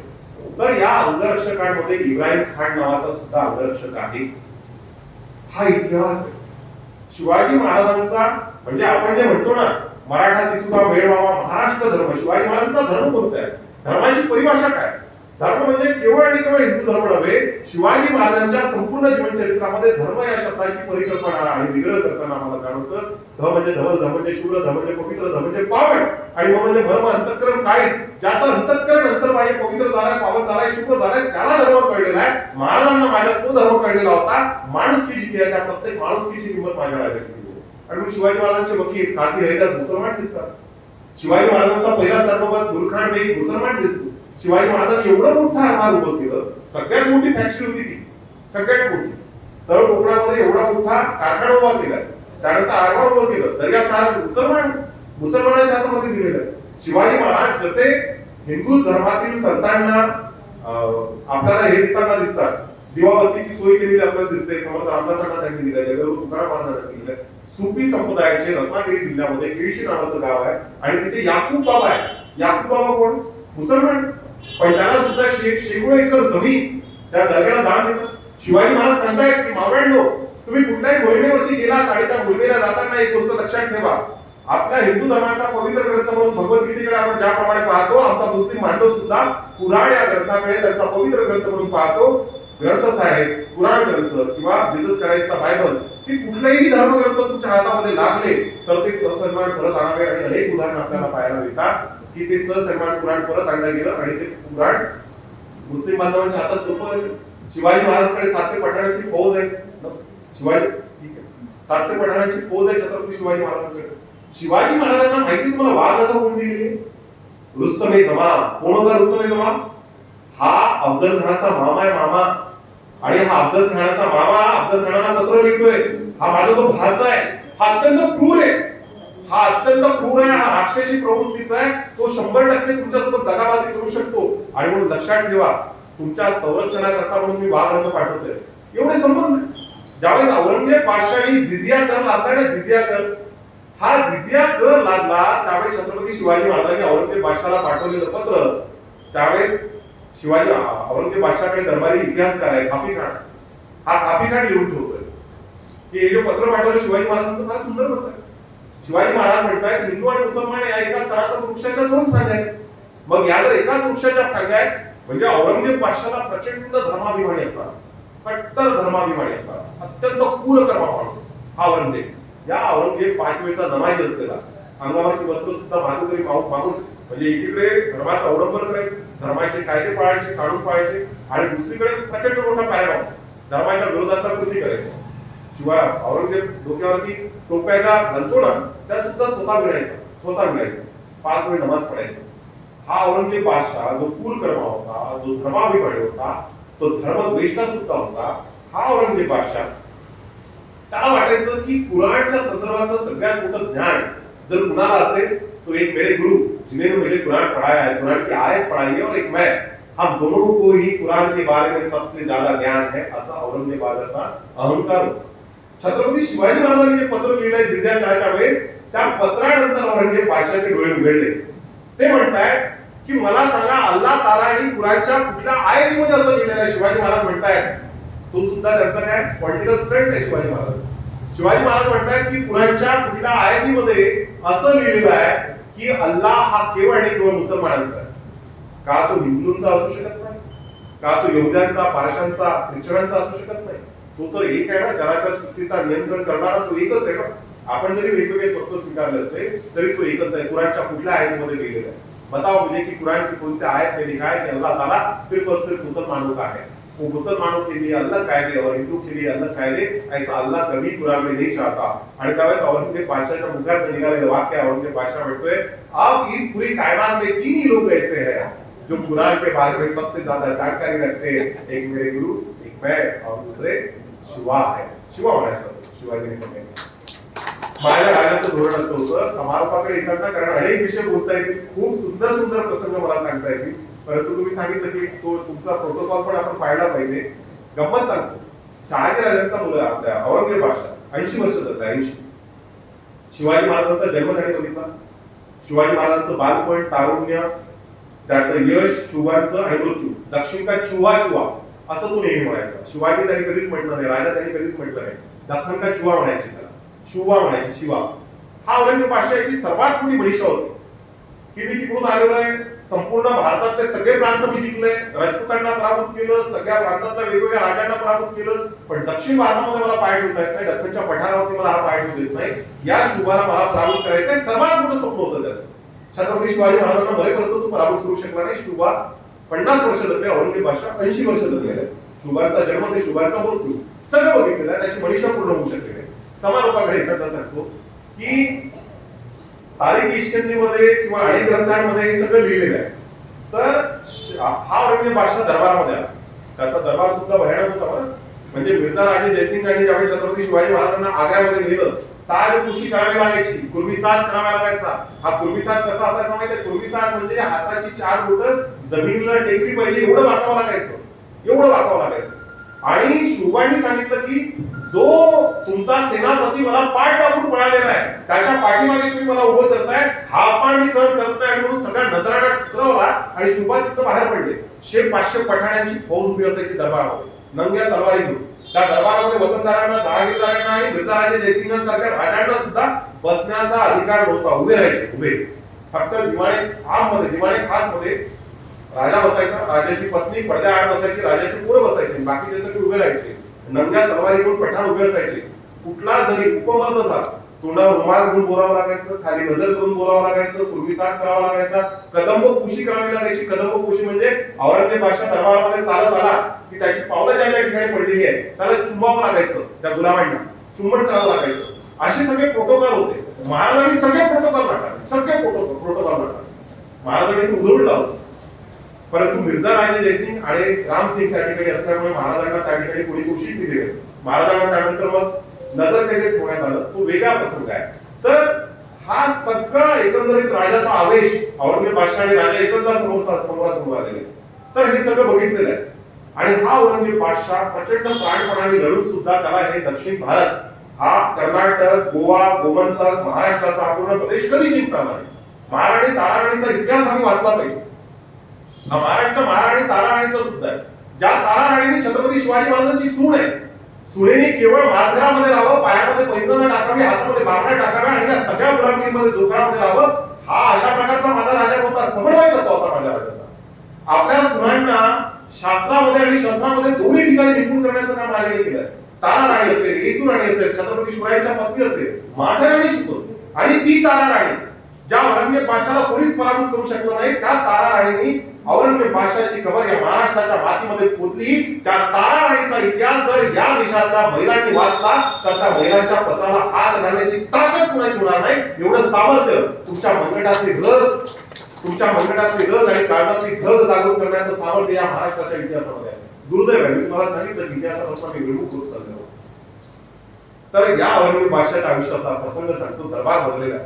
हे सगळं नंतरच आहे, समारोपी आहे. औरंगजेब बादशाहचा दरबार भरलाय आणि त्याचा पोरगा शहजादा अकबर धावत येतो आणि बादशाहला म्हणतोय, बादशाह आलम जहांपना, अबूजान मेरी एक बहुत बड़ी दिली ख्वाहिश है.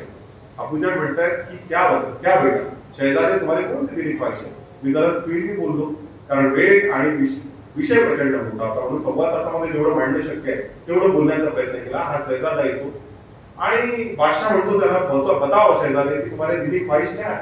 अकबर म्हणतो, त्याचा पोरगा म्हणतो कि मेरी सबसे बड़ी दिली ख्वाहिश है कि पूरे हिंदुस्तान पर, ये पूरे कायनात पर मैं बेपनाह बादशाह बनना चाहता हूँ. एक बेपनाह बादशाह होने की मेरी ख्वाहिश है. तर औरंगजेब बादशाह त्या शहजाद्याचं बोट पकडतो, बोट अकबराचं, आणि दरबारामध्ये फिरवतो. आणि दरबारामध्ये फिरवताना म्हणतोय, शहजादे सारे हिंदुस्तान को मुगलिया सल्तनत पे शामिल करने का ख्वाब देखने वाले माँ बदौलत ये सब क्या देख रहे हैं? शहजादे सारे हिंदुस्तान को मुगलिया सल्तनत पे शामिल करने का ख्वाब देखने वाले माँ बदौलत ये सब क्या देख रहे हैं? हमारे आंखों के सामने हमारे सल्तनत की तामीर कर चुका है ये शिवाजी. अरे कैसे है ये मरटते, रुकते नहीं, थकते नहीं, झुकते नहीं और बिकते भी नहीं. त्या काळच्या मराठीचं वर्णन. अलीकडे राजकारणामध्ये खोके घेऊन विकलं जातात माणसं, पण 16व्या शतकामध्ये औरंगजेब बादशाह म्हणतोय कि सारे हिंदुस्तान को मुगलिया सल्तनत पे शामिल करने का ख्वाब देखने वाले माँ बदौलत ये सब क्या देख रहे हैं? हमारे आंखों के सामने हमारी सल्तनत की तामीर कर चुका है ये शिवाजी. अरे कैसे ही मरते, रुकते नहीं, थकते नहीं, झुकते नहीं और बिकते नहीं. ये देखिए शहजादे हमारे मामूजान मिर्जा अमीर गुलगुमना नवाब आलम शाइस्ते खान छत्रपति शिवाजी महाराज लाल महल आए थे और इनके छक्के छुड़ा दिए. अरे तो तकदीर के सिकंदर थे, जान बदली सिर्फ 3 उंगलियां ही होनी पड़ी है. ये देखिए शहजादे हमारे सूरत के खूबसूरत इनायत खां बहादुर छत्रपति शिवाजी महाराज सूरत आए थे, एक बार नहीं 2 बार आए थे और ये सूरत से धूम दबाकर भाग निकले.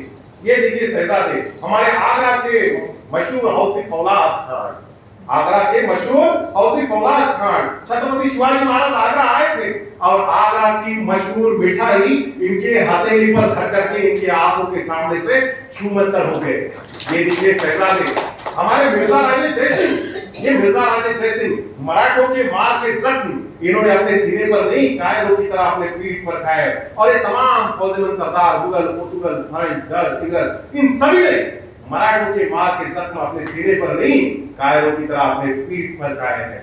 शहजादे शिवाजी काळ आहे. शेवट वाक्य म्हणताना मोठा संवाद आहे. शेवटचं वाक्य सांगतो, शिवाजी काळ है, चालाक है, मगरूर है, मक्कार है, लेकिन उसका चाल चलन दूध की तरह साफ और सूरज की तरह चमकदार है. अरे दुश्मन के भी मंदिर, मस्जिद, फकीर, औरत कलम की इज्जत करता है वो, तभी तो उसकी इज्जत बुलंद मीनार की तरह आसमान को छू रही है. अगर हिंदुस्तान पर हुकूमत करनी है, अगर हिंदुस्तान पर हुकूमत करनी है तो शिवाजी का चलन सीखो, शिवाजी का चलन सीखो. औरंगजेब बादशाह असं म्हणत नाही की तुझा बाप लय मोठा आहे आणि तू माझ्याकडनं काही घे.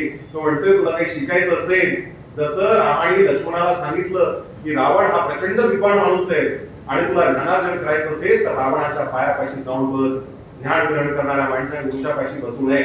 औरंगजेब बादशाह त्याच्या पोराला सांगतो की बाबा तुला काही घ्यायचं असेल माझ्याकडे घेऊ नको, शिवबाईकडनं काहीतरी शिक. हा अत्यंत गौरवशाली इतिहास छत्रपती शिवाजी महाराजांचा आहे.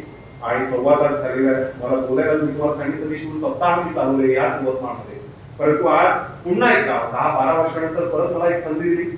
त्यावेळेस मी या जन्मावर शतदा प्रेम करावे या विषयावरती बोललेलो होता. आणि आज छत्रपती शिवाजी महाराजांचा समन्वय, हा समन्वय अत्यंत गरजेचा आहे. समन्वयाचा अभाव समाजामध्ये, विषमतेच्या वाढत असलेल्या दरी आणि मूल्यांची होत असलेली हानी, अशा परिस्थितीमध्ये विचारांची रुजवण करणं अत्यंत गरजेचे आहे. आणि अत्यंत ताकदीचे विचार भारतीय दर्शनशास्त्रामध्ये, भारतीय इतिहासामध्ये, इतिहासाच्या पानामध्ये आपल्याला अनुभवायला मिळतात. आणि म्हणून आपण इतिहासाशी जोडून घेऊया, हा संवाद निर्माण करूया, समन्वय निर्माण करूया आणि एक चांगला समाज निर्माण करण्याच्या दिशेने आपण वाटचाल करूया. आशावाद व्यक्त करतो. जाता जाता एवढंच म्हणेल, है अंधेरी रात में रोशनी की बात कर. कितीही प्रतिकूलता येऊ द्या, प्रचंड मोठा विचार वाचताय प्रबोधकारांनी सांगितल्याप्रमाणे, प्रचंड मोठा. है अंधेरी रात में रोशनी की बात कर, लावण्यात दीप येते काळजाची वाट कर, काळजाची वाट कर. परिवर्तनाची, ही प्रतिक्रांतीची, ही समन्वयाची, ही वैश्विक बंधुत्वाची, ही वैश्विक कल्याणाची, वैश्विक कुटुंबत्वाची, भूतदयेची काय म्हणताय.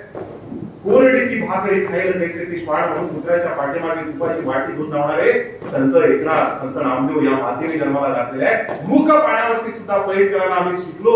त्याच देशामध्ये आज विद्वेष वाढतोय आणि म्हणून समन्वय निर्माण करण्याची गरज आहे. हा समन्वय आपण निर्माण करूया. आपण सर्वांनी मला केली संवादात सहभागी केलं त्याबद्दल खूप खूप धन्यवाद. मला संधी दिली त्याबद्दल धन्यवाद. थँक्यू. जय हिंद.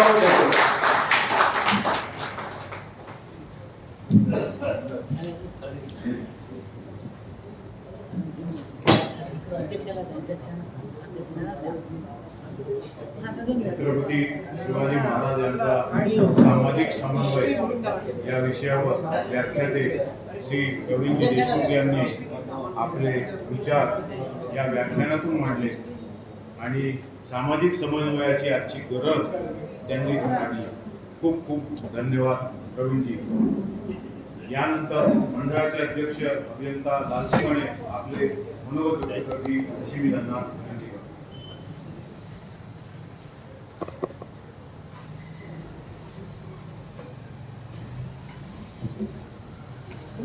नमस्कार मित्रो, एवढं चांगलं व्याख्यान ऐकल्यानंतर माझं मनोगत ऐकायला बहुतेक लोक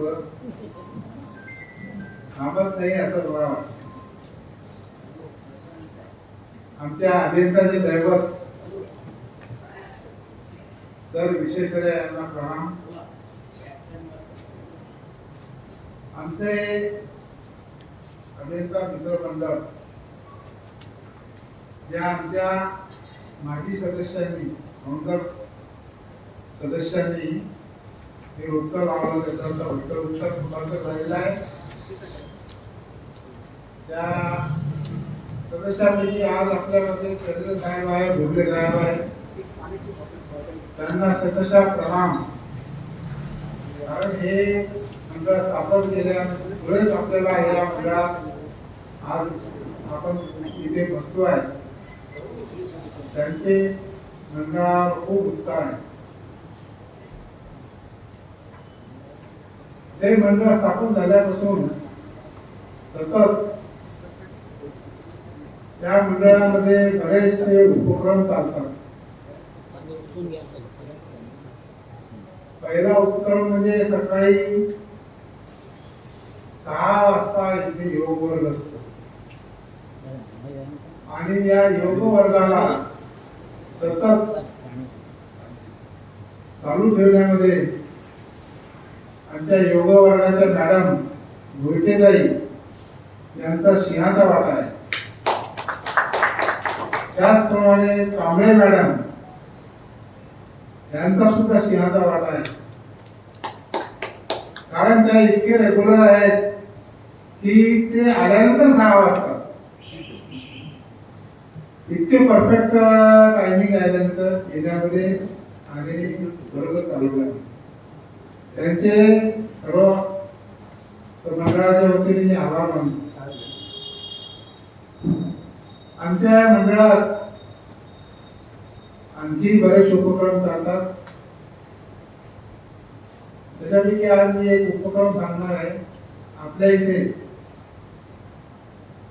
सदस्याच्या वतीने आणि यवतमाळकर जनतेच्या वतीने आम्ही कपडे संकलनाचं काम करतो. त्या संकलनाला आज जवळजवळ 4 वर्ष झाली. लोकांचा भरपूर प्रतिसाद मिळतो. चांगले वापरण्यायोग्य कपडे आम्ही दिवाळीच्या अगोदर 1 महिना संकलन करतो. आणि या कपड्याचं वाटप आम्ही गाडगे बाबाची प्रथम आश्रमशाळा आहे नागरवाडी येथे, ते नागरवाडीचे सर बापू देशमुख आहेत अंतर्गत, ते गाडी पाठवतात, गाडीने कपडे ते घेऊन जातात आणि तिथे ते विद्यार्थ्यांना दिवाळीच्या पूर्वी त्या विद्यार्थ्यांना त्यांच्या पालकांना कपडे वाटप करतात. कपडे वाटपाच्या वेळेस आम्ही बरेचसे सदस्य जात असतो. तसेच ते कपडे वाटप मेळघाट मध्ये आदिवासी बांधवांना सुद्धा वाटप करतात. तिकडे सुद्धा आम्ही जाऊन आलोय एक दोनदा. आता हे कपडे वाटपाचा कार्यक्रम जो आहे तो नागरवाडीला कपडे वाटून गाडीमध्ये मावत नसले तर कपडे आम्ही इथे लोकलमध्ये सुद्धा वाटप केलेले आहे. बरेचसे मंदिरात वाटप केले. नंदादीप फाउंडेशनला 2 वर्ष कपडे दिले आम्ही. तसेच 1 वर्ष वृद्धाश्रमाला कपडे नेऊन दिले. यावर्षी आम्ही दाबलीला एक वृद्धाश्रम आहे तिथे कपडे देणार आहोत. आणि कपड्याचा आम्हाला सदस्यांतर्फे नागरिकांतर्फे चांगला सहकार्य मिळते. त्याबद्दल सर्वांचे मी आभार मानतो.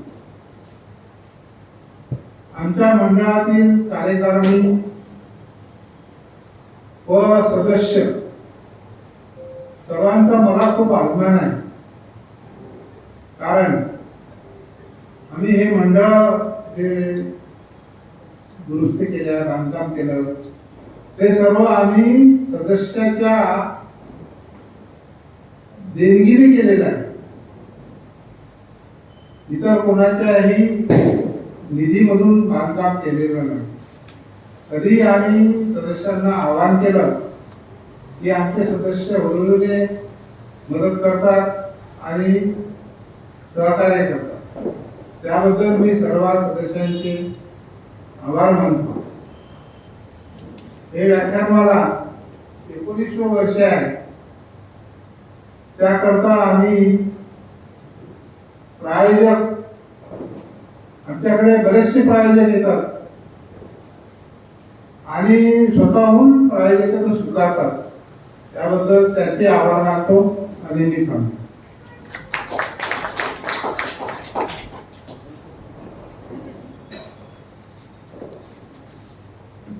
खूप खूप धन्यवाद.